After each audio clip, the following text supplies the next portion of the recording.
Saudações a vocês que acompanham este canal. Um vídeo de divagações. Divagações que nasceram de uma discussão, ou de uma série de discussões, melhor dizendo, a que eu, assisti e atendi por meio de um grupo de WhatsApp. Vocês sabem que os grupos de WhatsApp costumam servir, para espalhar boatos, espalhar propaganda política, mas às vezes há um uso mais nobre, mais interessante desses grupos, E tenho feito parte de um grupo até um momento razoável, e ali alguns participantes, eu fiquei mais retirado neste caso, trazem questionamentos muito interessantes a respeito do destino, do que os estoicos entendiam por destino, do que os estoicos entendiam por liberdade humana, do que os estoicos entendiam por felicidade e por assim dizer. E embora eu não tenha tomado parte nas discussões de maneira tão intensa, eu considerei pelo menos uma porção daquilo que foi dito e comecei a pensar, a repassar dentro de mim aquilo que estava sendo discutido ali. E do meu ponto de vista, que é muito particular, muito limitado, e que está evidentemente restrito à minha experiência, restrito ao meu modo de pensar e ser, nós sempre temos de compreender os nossos limites de entendimento e de interpretação, evidentemente. O que eu posso dizer a esse respeito é mais ou menos o seguinte, o que eu penso a esse respeito é mais ou menos o seguinte. É fundamental nós entendermos que, segundo a visão estoica, nós estamos inseridos na natureza, nós estamos dentro da natureza, nós estamos assistindo ao que a natureza nos oferece e nem tendo uma espécie de interface para fora da natureza. Por quê?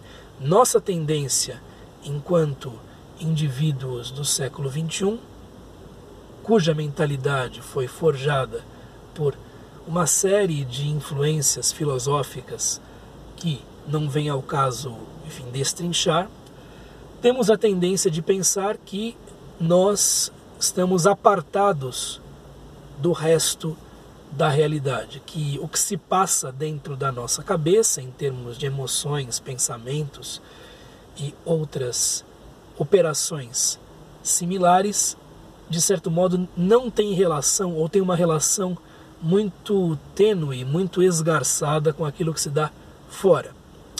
Quando, para considerar a opção estoica, para considerar a possibilidade estoica, nós deveríamos nos ver muito mais como uma espécie de tubo de ensaio, dentro do qual é possível fazer certas experiências controladas com certas substâncias, mas dentro do qual as leis da natureza continuam a vigiar, continuam a funcionar da mesma maneira. E em termos estoicos, isso tem a ver com a possibilidade de um indivíduo experimentar um bom fluxo da vida, como eles gostam de dizer, experimentar a eudaimonia, experimentar a felicidade, ou ao contrário, experimentar as paixões, as emoções violentas, que são sempre seguidas de sofrimento. O sofrimento, sobretudo quando interior, sobretudo quando, capaz de insular o indivíduo, de isolá-lo, é, para os estoicos, um grande sinal de que esse indivíduo em questão vai contra as leis da natureza, espera da realidade, seja interna, seja externa, algo que esta realidade não pode dar. Isto, em termos estoicos, tem a ver com justamente o indivíduo ser capaz ou não de dar assentimento à realidade exterior, tal qual ela se apresenta. Dar assentimento à realidade exterior é entender em que medida as coisas que se nos apresentam podem ser rotuladas como bens, males ou indiferentes. Vamos tomar, por exemplo, a questão da doença, né? Então, se os estoicos dizem que a doença faz parte da natureza, que a doença está prevista pelas leis naturais que permitem também a saúde, o que nós devemos entender por parte da doença é que o indivíduo será tão mais feliz, tão mais sereno na sua vida, quanto mais for capaz de entender que uma circunstância, talvez desagradável, talvez muitíssimo incômoda, talvez mesmo dolorosa, como aquela imposta pelas doenças, ou como aquelas impostas pelas doenças, na verdade são coisas que, do ponto de vista da realidade, simplesmente são, simplesmente existem, simplesmente estão aí. E o indivíduo colocará um sofrimento adicional que talvez seja ainda pior do que as sensações geradas pela doença, se ele vier a considerar a doença como um escândalo, como algo revoltante, como uma espécie de injustiça contra si, quando na verdade a doença simplesmente é algo previsto nas leis que regem a realidade tanto internamente quanto externamente. Então, pegue-se, por exemplo, a questão do coronavírus, né? Ontem foi divulgada uma notícia dando conta de que existe uma forte suspeita de que o coronavírus, a cepa de coronavírus que agora atinge a Ásia, teria sido contraída por seres humanos que ingeriram uma sopa de morcego ou ingeriram serpentes infectadas com essa forma, né? Que nem mesmo ser vivo é, porque vírus, enfim, é algo que é menos que um ser vivo, com essa forma autônoma, né? E a questão é a seguinte: a potencialidade da doença estava lá, sempre esteve lá, né? É evidente que ao longo dos milênios a humanidade, pelo menos na sua maioria, aprendeu que certos animais eram mais problemáticos que outros para serem ingeridos, né? Então, o morcego, evidentemente, transmite muitas doenças, assim como os ratos, assim como certos tipos de pássaro. Essas pessoas devem ter sido premidas pela fome, qualquer coisa assim, para ingerir esses animais. Mas a potencialidade desta doença já estava inscrita, né, nessa espécie de morcego, nessas espécies de serpentes, desde sempre. Desde sempre. E houve o contato dos seres humanos com esses vírus e agora há um certo contágio com um grau razoável de letalidade. Então a doença está aí como parte da realidade aqui de que nós participamos e não pode ser retirada. E desta maneira, o que é que nós devemos entender dos estoicos? Aqui eu me lembro de algo que o professor Anthony Long diz em um belíssimo artigo, se não me engano, do começo do milênio, a respeito daquilo que os estoicos, mas não apenas eles, né, outras escolas do período helenístico diziam.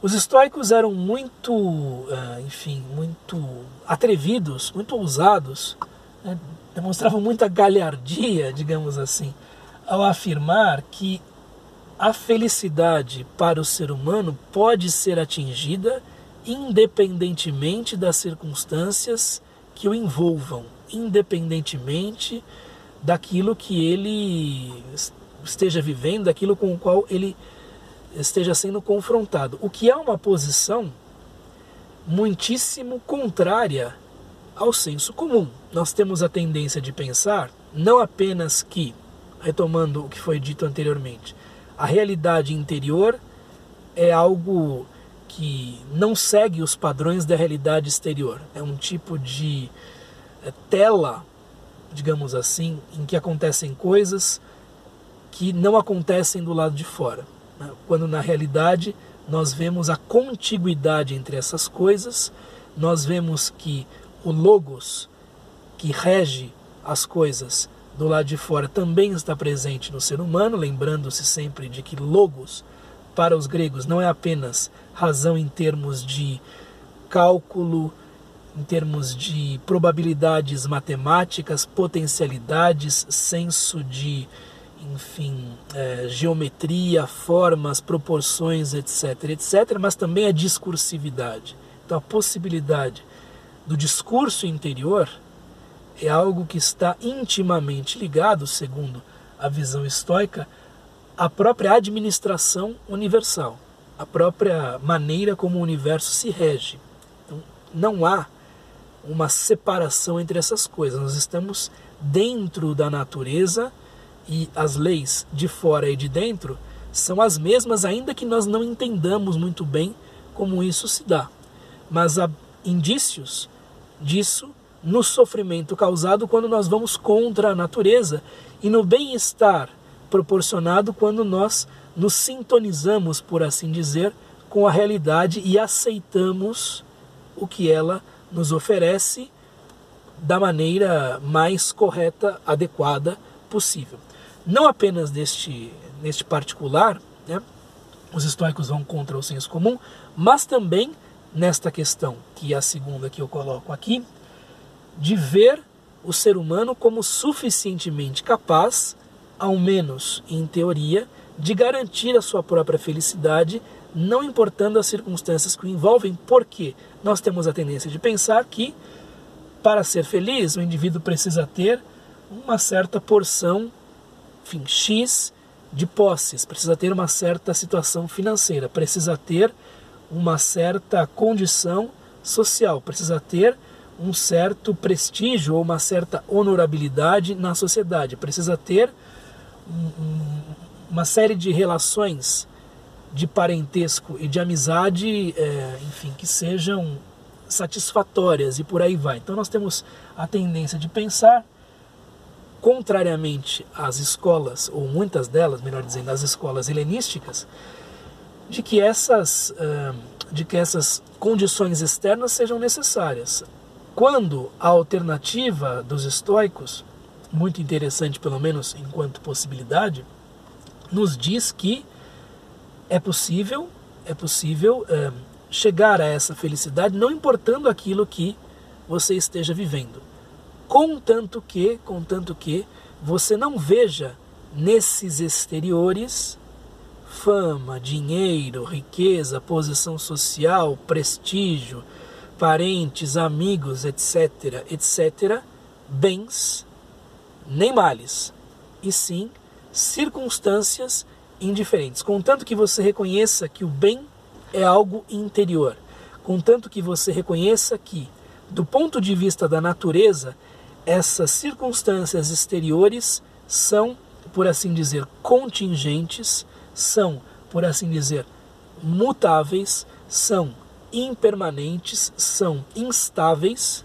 são coisas dadas a um e retiradas de outro, são coisas que se regem por leis que determinam trocas e mudanças a todo momento e que a única estabilidade que o sujeito pode buscar é dentro de si mesmo.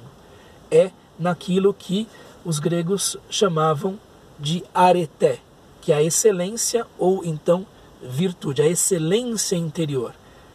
Então, buscando-se os bens interiores, entendiam os estoicos, o indivíduo, cumprindo a sua própria natureza de ser humano, porque isso está de acordo com a natureza de ser humano, poderá ver nessas circunstâncias externas oportunidades de justamente exercer a sua arete, de exercer a sua excelência. Oportunidades que podem colocar obstáculos maiores ou menores. Mesmo a riqueza pode, caso seja excessiva, colocar obstáculos para a arete. Evidentemente que é possível ser muito rico e infeliz, muito rico e cheio de preocupações e angústias. E também, como é possível, ser muito pobre ou de classe média, cheio de preocupações e angústias, infeliz, etc, etc. Porque não importa quais sejam, segundo a visão estoica, as circunstâncias que nos envolvem, não importam quais sejam as posses que nós temos, enfim, as relações sociais que nós temos, o que importa é como nós lidamos com essas situações, como nós lidamos com aquilo que a vida nos oferece, como nós lidamos com a fortuna que nos cabe, com um destino que nos é apresentado. Porque é possível tirar satisfação mesmo de um lote mesquinho. É possível viver plenamente, embora isso seja um privilégio, um apanágio do sábio, mesmo em uma situação de precariedade, de privação e por aí vai. Contanto que o indivíduo entenda que o seu bem, segundo a visão estoica, é interior, que o seu bem é algo que ele busca dentro de si, vendo, portanto, a realidade como um conjunto de oportunidades para que ele exerça a sua excelência ou as suas excelências interiores, para que ele exerça seu senso de justiça, para que ele exerça a sua prudência, a sua moderação, a sua coragem ou resistência, fortaleza e por aí vai. Porque essa satisfação que o indivíduo tem consigo próprio, independentemente das circunstâncias que o envolvem, é algo que ninguém pode retirar dele, diferentemente de uma conta bancária, diferentemente do prestígio na sociedade, diferentemente de uma família, diferentemente de, enfim, de uma certa celebridade, por aí vai. Todas essas coisas exteriores são retiráveis, são passíveis de entrega ou retirada, são coisas fundamentalmente nas mãos de outrem. Os romanos vão criar a deusa Fortuna, né, cuja raiz, se não me engano, está ligada à Forte, que justamente traz as coisas com muita força para os indivíduos, né? E também insistiam eles, pelo menos os mais avisados, mais sábios, de que nós não devemos nos enredar pelas ilusões da fortuna. Por quê? A fortuna, justamente com a mesma facilidade com que dá, tira. Com a mesma facilidade com que entrega, retira. E por esse motivo, a busca do bem interior, não importando quais sejam as jogadas da fortuna, é algo em que, por exemplo, os estoicos vão insistir muito pela via de uma excelência que é justamente a marca que a natureza nos dá. Então eles acreditavam que fosse possível a felicidade para virtualmente qualquer um, para virtualmente qualquer indivíduo dotado de razão e da percepção de que nós fazemos parte de uma koinonia, de uma comunidade, né? E isso vai, evidentemente, contra o senso comum, isso vai contra tudo aquilo que nós aprendemos na escola, na família, com nossos professores, com as outras pessoas, nas relações de trabalho, etc, etc. Porque temos justamente essa tendência de pensar que essas coisas exteriores são garantias de felicidade ou de infelicidade. E a questão é, e se você as perde? Não pode mais ser feliz? E se você é abandonado pela sua família? Não existe mais possibilidade de você ser feliz? E se você se torna pobre? E se você sofre um acidente e fica paraplégico? Não há mais possibilidade de ser feliz? Não há mais possibilidade de tirar alguma fruição da vida? De ver algum sentido nas coisas? São questões pertinentes e que nós devemos nos colocar a todo momento. Não devemos evitar esses questionamentos. Não devemos fingir que nada disso pode nos atingir. Não devemos viver como se nada disso fosse um conjunto de possibilidades que, enfim, dependendo das circunstâncias, estarão na nossa frente ou não, ou já estão, né, ao nosso lado ou não. Então, eu creio que é necessário insistir neste ponto e ver como, por exemplo, Marco Aurélio fala da natureza como se ela operasse em dois tabuleiros. Existe o tabuleiro, digamos assim, da natureza universal, que administra as coisas com relações de causa e efeito no atacado, e isso nos coloca certas situações ao longo da vida, situações que não dependem de nós, que vêm justamente deste logos universal que nos apresenta a situação X ou a situação Y, e também uma natureza humana, evidentemente ligada a esta natureza universal, cuja missão, cujo telos, cuja finalidade é dada também pela natureza em maior grau, macrocósmica, e que justamente dá ao indivíduo a possibilidade da busca desses bens interiores, da busca da areté e dos seus subprodutos, a serenidade, a tranquilidade, a felicidade, etc, etc. E isso impõe ao indivíduo duas atitudes fundamentais. Para terminar o vídeo, vamos falar disto. Duas atitudes fundamentais. A primeira é a de aceitação do que vem de fora, de aceitação daquelas coisas que vêm da fortuna. Essa aceitação não é, digamos assim, uma resignação bovina, mas é a compreensão de que certas coisas são de força maior, não podem ser mudadas ou não podem ser mudadas imediatamente, ou às vezes são irreversíveis, né? E de que é necessário mudar o modo como se vê aquilo a partir de um determinado momento. Então você vive muito bem nestas circunstâncias e tal, mas é despedido do seu emprego. Então as coisas mudam.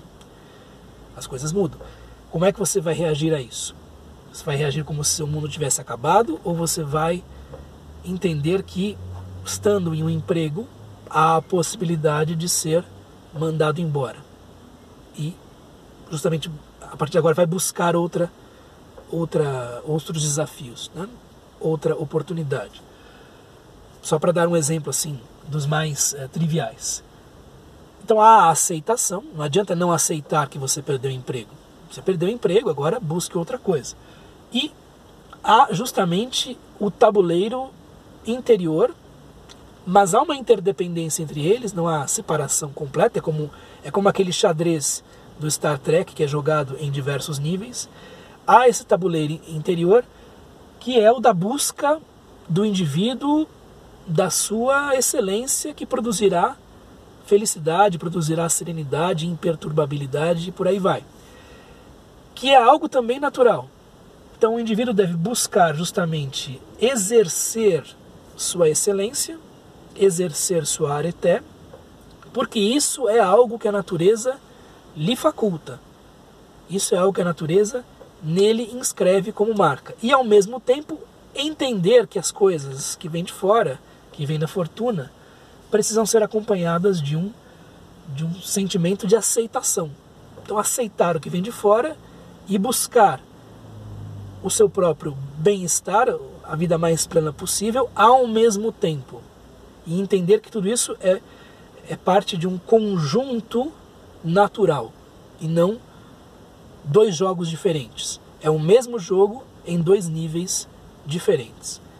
Eis o que eu tinha a lhes dizer, eu já me estendi demais, falei muito, e nós continuamos com este canal, se a fortuna assim me permitir. Um abraço, até mais. Tchau.